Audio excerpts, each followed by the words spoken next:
আসসালামু আলাইকুম। এখন শুনবেন সংবাদ শিরোনাম।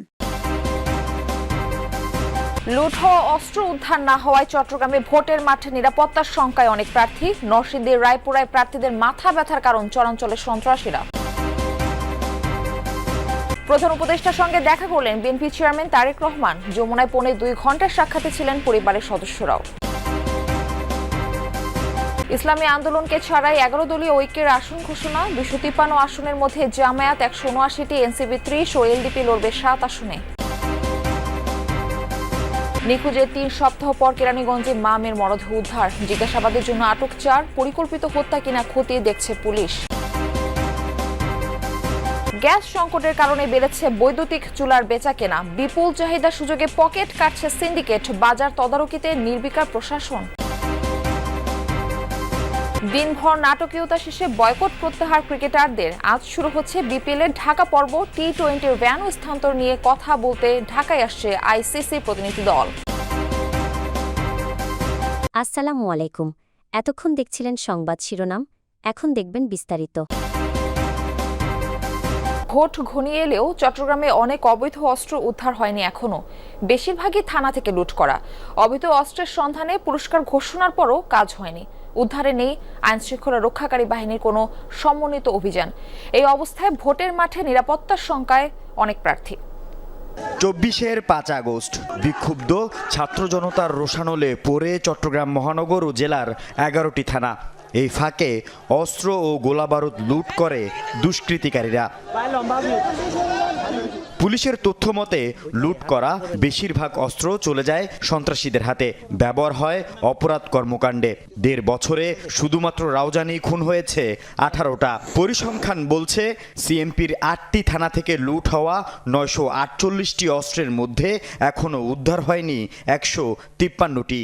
এর মধ্যে আছে 7.62 পিস্তল 16টি ও 9mm 42টি।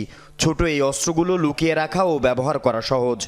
লুণ্ঠিত অস্ত্র হোক বা অপরাধীদের সংগৃহীত অস্ত্র হোক, অবৈধ অস্ত্রই। তো এটা ব্যবহার হওয়ার সম্ভাবনা আমরা উড়িয়ে দিচ্ছি না, হয়তো সন্ত্রাসীরা ব্যবহার করতেছে। যৌথ বাহিনীর অভিযানও চলছে এবং আমাদের অস্ত্র উদ্ধারের প্রক্রিয়া আগের থেকে আমরা অনেক উদ্ধার করেছি। অন্তর্বর্তী সরকারের প্রধান উপদেষ্টা ডক্টর মোহাম্মদ ইউনূসের সাথে সাক্ষাৎ করেছেন বিএনপি চেয়ারম্যান তারেক রহমান। বৃহস্পতিবার রাতে পৌনে 2 ঘন্টার এই সাক্ষাৎকালে তারেক রহমানের সঙ্গে ছিলেন স্ত্রী জুবাইদা রহমান ও মেয়ে জায়মা রহমান। এ সময় 2 পরিবারের সদস্যরা একে অন্যের সাথে কুশলাদি বিনিময় করেন। প্রধান উপদেষ্টা প্রেস উইং বলছে, এটি ছিল সৌজন্য সাক্ষাৎ, ছিল না রাজনৈতিক এজেন্ডা। বিএনপি চেয়ারম্যান হিসেবে দায়িত্ব নেওয়ার পর অন্তর্বর্তীকালীন সরকারের প্রধান উপদেষ্টা ডক্টর মোহাম্মদ ইউনূসের সাথে তারেক রহমানের প্রথম সাক্ষাৎ। পারিবারিক এই সাক্ষাতে সঙ্গী হন স্ত্রী জুবাইদা রহমান ও মেয়ে জাইমা রহমান। বৃহস্পতিবার সন্ধ্যায় গুলশান এভিনিউয়ের বাসা থেকে বের হয়ে 7:30টায় প্রধান উপদেষ্টার বাসভবন যমুনায় পৌঁছে তারেক রহমান ও তার পরিবারকে বহনকারী গাড়িবহর। প্রধান উপদেষ্টার প্রেস উইং থেকে জানানো হয়েছে, তারেক রহমানের পরিবারের সাথে অন্তর্বর্তীকালীন সরকার প্রধান ও তার মেয়ে দিনা ইউনূস 1 ঘন্টারও বেশি সময় অতিবাহিত করেন। এ সময় 2 পরিবারের সদস্যরা একে অন্যের কুশলাদি বিনিময় করেন। সাক্ষাৎ শেষে 9:15টার দিকে যমুনা থেকে বের হয়ে গুলশানের বাসভবনে ফিরে যান তারেক রহমান। নির্বাচনে 253 আসনে প্রার্থীর ঘোষণা দিল জামায়াত নেতৃত্বাধীন 11 দলীয় নির্বাচনী ঐক্য। বাকি আসনগুলো আগামী 2-1 দিনের মধ্যেই প্রার্থী দেয়া হবে বলে জানিয়েছে দলগুলোর নেতারা। এ সময় ইসলামী আন্দোলনের অনুপস্থিতি নিয়ে জামায়াতের আমির ডাক্তার শফিকুর রহমান বলেন, 11 দলের ঐক্য কোনো ভাঙন ধরেনি, দলটির সাথে নিয়মিত যোগাযোগ আছে। শিগগিরই তারা তাদের আসন চূড়ান্ত করে ঐক্য যোগ দিবেন। আসন সমঝোতা নিয়ে মতবিরোধের কারণে কয়েকদিন ধরে আলোচনায় ইসলামী আন্দোলন বাংলাদেশ। শেষ পর্যন্ত 11 দলের আসন ভাগাভাগির এই সংবাদ সম্মেলনে বৃহস্পতিবারও যোগ দেয়নি রাজনৈতিক দলটি। তাদের জন্য অপেক্ষা করা হয় প্রায় 1 ঘন্টা। পরে 10 দলের নেতাদের উপস্থিতিতেই শুরু হয় সংবাদ সম্মেলন, যেখানে 47 আসন খালি রেখে 253 আসনে প্রার্থী ঘোষণা দেয়া হয়। শরিক দলটিকে ধরেই নাম রাখা হয়েছে 11 দলীয় নির্বাচনী ঐক্য। আসন ঘোষণা করেন জামাতে ইসলামীর নায়েবে আমির ডাক্তার সৈয়দ আব্দুল্লাহ মোহাম্মদ তাহের। জানান, আসন্ন জাতীয় নির্বাচনে জামাত 179 ও এনসিপির প্রার্থী থাকবে 30টি আসনে। এছাড়া মামুনুল হক নেতৃত্বাধীন বাংলাদেশ খেলাফত মজলিস 20, খেলাফত মজলিস 10, এবি পার্টি 3, বাংলাদেশ নেজামে ইসলাম পার্টি 2, এলডিপি 7 ও বাংলাদেশ ডেভেলপমেন্ট পার্টি বিডিবি 2টি আসনে নির্বাচন করবে। ঢাকার কেরানীগঞ্জের একটি ভবন থেকে মা ও মেয়ের অর্ধগলিত মরদেহ উদ্ধার করেছে পুলিশ। বৃহস্পতিবার সন্ধ্যায় কালিন্দী ইউনিয়নে মুক্তিরবাগ এলাকায় 5তলা ভবনের একটি ফ্ল্যাট থেকে রোকেয়া ও তার মেয়ে ফাতেমার মরদেহ উদ্ধার করা হয়। স্বজনরা জানান, নিহত রোকেয়ার স্বামী শাহিন সুপ্রিম কোর্ট আইনজীবী। গত 26 ডিসেম্বর মা ও মেয়ে নিখোঁজ হলে থানায় ডায়েরি করেন শাহিন। বৃহস্পতিবার বহুতল ওই ভবন থেকে গন্ধ পাওয়া গেলে স্থানীয়রা পুলিশে খবর দেয়। পুলিশ গিয়ে ফাতেমার গৃহশিক্ষিকা মিমের বাসায় তল্লাশি করে খাটের নিচে রোকেয়া ও বাথরুমের ফলস ছাদ থেকে শিশু ফাতেমার মরদেহ উদ্ধার করে। এই ঘটনায় 4 জনকে আটক করেছে পুলিশ। 2 জনের হত্যার কারণ অনুসন্ধান করছে তারা। তীব্র হয়েছে এলপি গ্যাস সংকট। রাজধানীর বিভিন্ন অঞ্চলেও আবাসিক সংযোগেও গ্যাসের চাপ স্বল্পতা দেখা দিয়েছে। এতে ভোগান্তি বেড়ে যাওয়ায় অনেকেই ব্যবহার করছেন বৈদ্যুতিক চুলা। এই সুযোগে মাথা চারা দিয়ে উঠেছে সিন্ডিকেট। অনেক স্থানে পাওয়া যাচ্ছে না কাঙ্ক্ষিত এই চুলা। একটির দাম বেড়েছে 1 থেকে 1,500 টাকা। ভোগান্তিতে পড়েছে ভোক্তা। এরপরও বাজার তদারকিতে নেই কোনো কার্যক্রম। শৃঙ্খলা ফেরাতে সরকারের কঠোর নীতি প্রণয়ন করা দরকার। বেশ কয়েকদিন ধরেই এলপি গ্যাস সিলিন্ডারের তীব্র সংকট। 2-1টি জায়গায় পাওয়া গেলেও গুনতে হচ্ছে বাড়তি টাকা। রাজধানীর বিভিন্ন অঞ্চলেও গ্যাসের আবাসিক সংযোগে নেই প্রয়োজনীয় চাপ।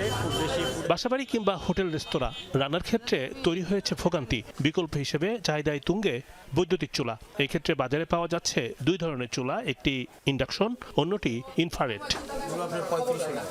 এক ধরনের চুলায় নির্দিষ্ট পাত্র দিয়ে রান্না করতে হয়, অন্যটিতে দেয়া যায় সব ধরনের পাত্র। এলপিজি সিলিন্ডার সংকটে এসব চুলার দাম এখন লাগামহীন। অনেক স্থানে পাওয়াও যাচ্ছে না কাঙ্ক্ষিত চুলা। যে চুলা ছিল আপনার 4,300 বা 4,500, সেই চুলা এখন 6,000 চাইতে আছে, 7,000 চাইতে আছে। দিনভর নাটকীয়তা শেষে সব ধরনের ক্রিকেট বয়কটের অবস্থান থেকে সরে এসেছে ক্রিকেটারদের সংগঠন কোয়াব।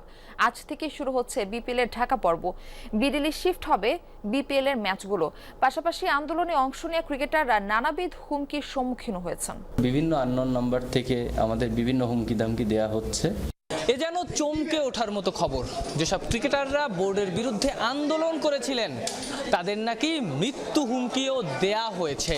আমরা যারা ক্যামেরার সামনে ছিলাম তাদের সবার কাছেই কোনো না কোনোভাবে আসছে, শুধু আমার না, কোনো না কোনোভাবে বিভিন্ন আননোন নাম্বার থেকে আমাদের বিভিন্ন হুমকি দামকি দেয়া হচ্ছে। এটা ট্রু। আমাদের জানেন একটা সিকিউরিটি ডিপার্টমেন্ট আছে, আমরা তো এখন শুনলাম।